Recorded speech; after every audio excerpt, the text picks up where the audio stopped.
7 minutes after 11 o'clock. Thank you for tuning in this Friday morning. It's Friday. Thank God. Yes, Friday. it is Friday. Let me switch the picture on the screen here. I want to show you the cover of a book. Nice, comforting cover, huh? Look at that picture. This is the Mayo Clinic Guide to Fibromyalgia, Strategies to Take Back Your Life. On the phone is Dr. Barbara K. Bruce. She's the clinical director of the Mayo Clinic Fibromyalgia Treatment Program in Jacksonville. She's a pain psychologist in the Department of Psychiatry and Psychology at the Mayo Clinic, a professor of psychology at the Mayo Clinic College of Medicine and Science, and all of those credentials that point to psychology.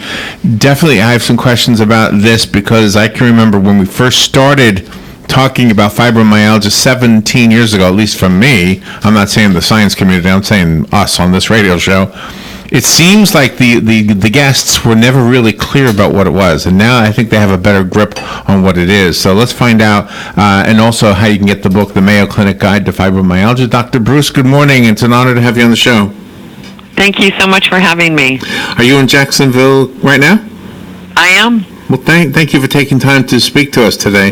So is there a connection between psychology and fibromyalgia? An interesting question. For a long time, it was believed that fibromyalgia was perhaps not real, that it was a psychosomatic disorder or a psychological disorder. As it turns out, it is not. It is a medical disorder, and we're understanding the changes in the brain that we think are causing the symptoms of fibromyalgia. My role as a pain psychologist is in helping people to reduce the symptoms of fibromyalgia and be able to improve the quality of their life. So my work is really across the pain spectrum, but the people that I've most focused on have been the fibromyalgia patients. So if I understand what you just said correctly, the disease comes from the brain, but it's not mental in nature, or not psychological Correct. in nature. Correct. Wow. So how can you explain that to us without being too much over my head? What happens? Well, the thought is that something called central sensitization, which I'll explain, is really underneath fibromyalgia and all of these symptoms that it produces.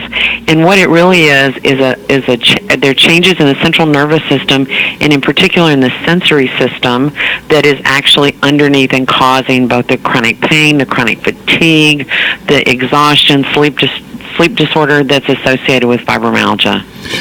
In the beginning, was it diagnosed as shingles? Before they knew exactly what fibromyalgia was? You know, shingles, I'm not sure about shingles. Shingles is a different pain disorder, but fibromyalgia has been called many names over the years, and it's been around this constellation of symptoms for decades. So it's been called all kinds of things along the way, and certainly since the 1980s, we've used the word fibromyalgia. Fibra for fibrous tissue, which kind of is the covering of your muscles, myos, muscles, algos, the Greek word for pain. So the advancements that have been made since we first started doing this show, and that's exactly what it was. 17 years ago, we would speak to authors, and it was almost like a mystery. And we left the interview always wondering, well, what is it? Mm-hmm. And so I didn't know how to help the listener who might be going through it, because ultimately that's why we're doing this, is so that somebody who has a condition or knows somebody with a condition might get information to help them with it. But now it sounds like good news that you've actually narrowed it down to where it originates. Yes, and that you kind of explained exactly why we put this book together. Together with the faculty at Mayo, we wanted to put accurate current information about fibromyalgia out there for patients, as well as tools and strategies to help them live a better quality of life and manage these symptoms and turn them down, because there has been so much mystery, that's a good word for it, also inaccuracy and lore, and people believing that it's simply a psychological disorder and therefore, right, not much that people can do for it. And it turns out that those thoughts have been inaccurate, and science is finally putting their finger on the cause of this. And this is very emotional, not just for the patient, but for the family. You know, it is emotional. I think my patients that I see every day, they feel like they have the flu. They ache, they're sore, they're tender, they're exhausted, their sleep isn't good. They feel terrible. And and they don't understand what's wrong with them, and often it's very difficult to get a diagnosis. The patients that I see have been looking for a diagnosis and doctoring for these symptoms on average 10 years. So does the person who has fibromyalgia do something or have a lifestyle that might be causing it? Not necessarily. Not that we've been able to put a finger on. People come from all walks of life. There are lots of hypotheses about what might cause it, but we've not been able to determine any single causal factor yet. But they're looking at things like viruses, and they're looking at things like genetics. We know that fibromyalgia runs in families. But the research is exploding in this area, and they're trying to sort it out in terms of what might bring a particular patient to this diagnosis. The patients that I see are high-achieving, amazing individuals, mostly women, 85% women, who simply want their lives back. And I think the characterizations that have come up as patients are lazy or crazy or drug-seeking or not wanting to live their lives could not be more inaccurate. See, I was thinking it was the exact opposite. When you say high achieving, I was thinking that maybe there's a stress element to this. I'm not trying to be, maybe I am trying to be an amateur detective on this, but if you are high achieving, usually you have a level of stress. Is it possible that does contribute to it? You know, stress is certainly no friend. Often the flares that characterize fibromyalgia are precipitated by stress, and so stress certainly can fire things up. There's some question, could enough stress trigger fibromyalgia? That's under review as well. So you're not off track, no. And we talk about tools to calm the central nervous system, many of which are stress management strategies to try to calm things down so that we can calm the symptoms down and make them more manageable. You have a story about justice in your book. You have different stories from different people, and one was Justice Wilder. Absolutely. Mm-hmm. And he's an inspiration to the person that reads the book, because he just didn't know what to do, and then all of a sudden he found out what works for him, and his quality of life is better.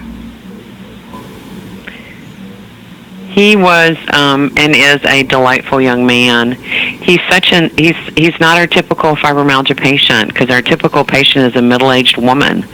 And to see a young man on the beginning of his career in life to be so devastated by pain and fatigue is certainly heartbreaking.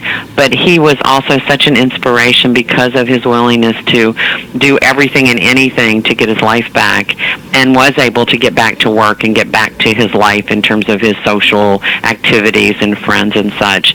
So he's a great fella. It sounds like fibromyalgia is something that the doctor works with the patient on, and sometimes together they find a treatment. It sounds like in Justice's case, he found what worked for him. Is that common? I mean, do different people have different things that work for them? I'm just going to throw out a few things, maybe a hot bath, or maybe a piece of birthday cake. I'm trying to think of something. I mean, do you get that kind of feedback from your patients where they'll say, what works for me, and they'll fill in the blank with something different than the last person? Certainly, and again, in my career, I've seen thousands of patients with fibromyalgia. Most of them have been left to their own devices to try to figure out what to do, because they often feel abandoned by medicine, that there haven't been good solutions or treatment strategies. So they have tried to figure out things, and they have tried to make their lives work in spite of their symptoms, and in quite a heroic way in many cases. But there are some medications that are out there. There are 3 FDA-approved drugs to treat fibromyalgia. The recent research kind of tells us that to get the drug to an effective level, the dose needs to be high enough, and that most fibromyalgia patients can't tolerate those higher levels of drugs. So often that's not a complete answer for patients. And that's why we get into a lot of the lifestyle strategies and tools that we think can make a big difference in terms of how people feel. Since there are multiple symptoms, and one of them you said feels like the onset of a flu, is it possible that somebody with fibromyalgia could take something maybe an over-the-counter medicine because they feel like they have a flu, but it actually causes more harm than good? You know, it's interesting. Certainly the painkillers that are out there, and everybody's aware of that crisis in terms of opioids. We know from research that they actually don't work on fibromyalgia because fibromyalgia pain is centrally mediated, which means it's coming from the central nervous system in the brain versus the periphery when you have an injury or a surgery. So it's not really a good option, although patients are often given that drug just to try to help them to cope with the pain. The part about the flu that's so interesting, so I see patients pretty far down the lane. You know, patients often have symptoms, as I said, for a long time before they get that final diagnosis. So they wake up every day as if they have the flu. So I think they're kind of past, you know, am I acutely ill and how can I treat it? The thing that I do see is often patients resting, sleeping, trying to feel better so they can kind of get their energy back to feel better. And yet there's no end game because it's a chronic illness without really a cure at this point. So patients who are trying to sort of rest it out or wait it out or lay low because they don't feel well as if it were an acute illness, those strategies don't seem to be very helpful. You have a daily planner listed in your book, and you also give an example as to how a person should fill out their daily planner. You know, we think that structure is so helpful and important. Often patients, when I see them, feel very overwhelmed.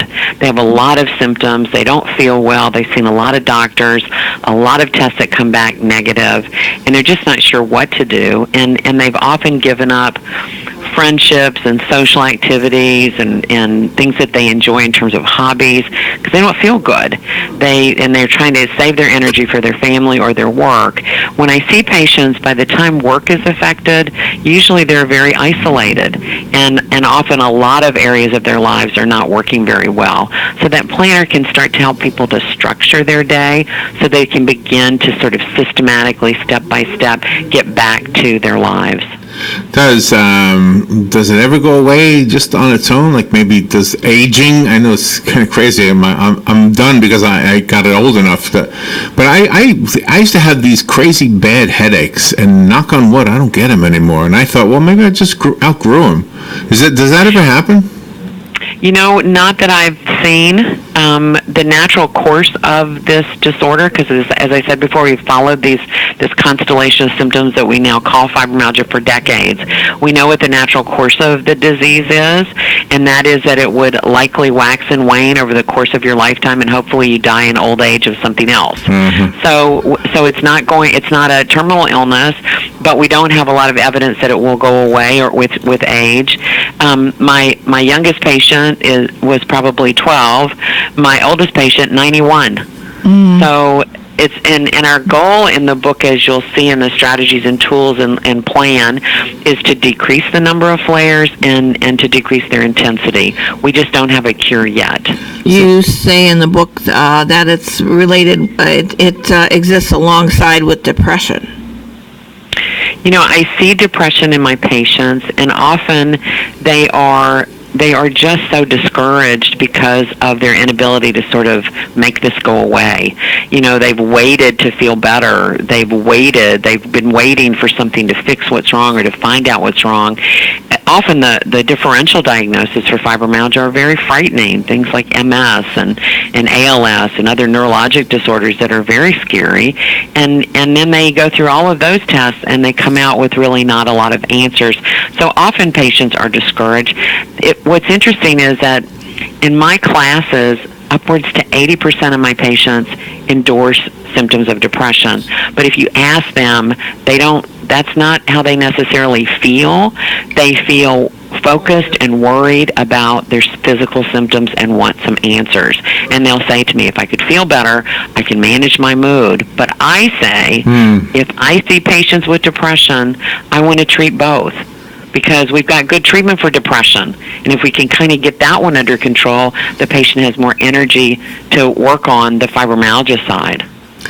So I have a question based on the categories that the book is selling in. So this may not apply because sometimes I know with books, sometimes they'll sell in categories that have nothing to do with the book. But in your case, in this case of this book, it's number 3 on Amazon in the chronic fatigue syndrome and fibromyalgia category. So is chronic fatigue syndrome part of fibromyalgia or a cause of? And I feel like maybe we asked this one already before, but maybe you could just elaborate a little bit extra. I am happy to. So the overlap between those two disorders is almost complete. When you look at the diagnostic criteria for both, they're almost the same. If a person tends to doctor for pain, my observation is that they tend to get a diagnosis of fibromyalgia. If they doctor for the fatigue, they may get a diagnosis of chronic fatigue, but many of my patients have both. And what's interesting is that central sensitization, the changes in the central nervous system, are thought to be the cause of both. And the good news is the treatment strategies work for both. Like I mentioned, I found the book on Amazon. This is for the listener's sake. I have a copy of the book, and if I have somebody out there that will benefit from it, we would love to hear from you. I think you'll be able to call. If not, maybe after the show, because I think you're using the same line that we would get the callers to call in on. Mm-hmm. But we have it here, so if it'll benefit you. But it's only a $15 book, so you'll be able to buy it as well. Do you have a website that might help somebody? And this is also an audiobook, by the way, I just noticed. So is there a website besides Amazon and Barnes & Noble? You know, actually, it should be available in local libraries. It should be available in your favorite bookstore and online. Okay. So it kind of came out last week, so it should be available. With the legalization of marijuana for medicinal purposes, are people gravitating toward the marijuana or toward CBD oil as a help for fibromyalgia, or is that something to stay away from? You know, I get that question every single day from patients, especially as the painkillers and opioids are being pushed kind of away. Mm-hmm. Patients are feeling desperate to feel better, and I see them grasping toward marijuana, CBD oil, and those things. The thing that I'll tell you is that the research is not there to support its use yet, and the harms are not well delineated, so that's not a recommendation that you'll hear at the Mayo Clinic. And you also have a listing of things to stay away from in your book, like caffeine. Well, we know that caffeine can disrupt sleep, and my patients' sleep is a huge problem for them. They can't fall asleep, they can't stay asleep, but the biggest symptom that fibromyalgia patients seem to have is this: no matter how long they sleep, they don't feel rested. So we know that caffeine can affect the normal architecture of sleep. So does alcohol at bedtime. And some people, unfortunately, are using alcohol to fall asleep too. Again, interfering with the normal architecture of sleep later in the night. So we're not recommending that either. So is it still a condition that a doctor often doesn't diagnose correctly for a while? Like you'll hear patients say, "Thank God I was diagnosed correctly, now I feel better." Does that happen with fibromyalgia still to this day? It sure does. It sure does. Every single day. The first part of the book, we tried to lay out kind of what fibromyalgia is, what it looks like, how it's diagnosed, and information for patients to take to their primary care physicians to sort of focus that search, if you will. They need to begin there, we think, primary care, that they are the right place to begin. Often along the way, patients will see a rheumatologist, and rheumatologists are often confirming that diagnosis or making the diagnosis as well, because there's a lot of overlap between fibromyalgia and other rheumatologic diseases such as rheumatoid arthritis or lupus, Sjogren's. So kind of trying to make sense of those symptoms. And patients can have rheumatologic disease plus fibro. So they can have RA plus fibromyalgia. And sort of making sense of that is complex, but important, because there are different treatments for the rheumatologic diseases. The fibromyalgia is the piece that I treat, and that the book is really focused on. It's kind of a left field question. Have you ever had a patient who changed careers and suddenly the fibromyalgia went away? Oh, that's a good one. I have patients who struggle with their careers all the time because they tend to be very high achieving, overextended, hard workers, and they need to make some changes so that they can better manage their chronic illness. And that's really hard for them because they see themselves, and they are very capable. I have never seen anybody change their career and it goes away. I've seen people shift their careers in meaningful ways, and it is much better so that they can handle the diagnosis better and their symptoms better. Doctor, thank you for doing what you do. You're making the world a better place, and that's an understatement in your case. I have a copy of the book, The Mayo Clinic Guide to Fibromyalgia. As you heard Dr. Bruce say, it's probably available in the library, so if you just want to go to the library, you're probably able to get it. I did find it on Amazon. It's also available as an audiobook. And call us if you want. We actually have 2 copies, so call us after we are done speaking to Dr. Bruce, and you are the first 2 people who ask for it will get it, okay? Doctor, thank you for taking time to be with us today. Thank you for having me. You're welcome. We'll be right back.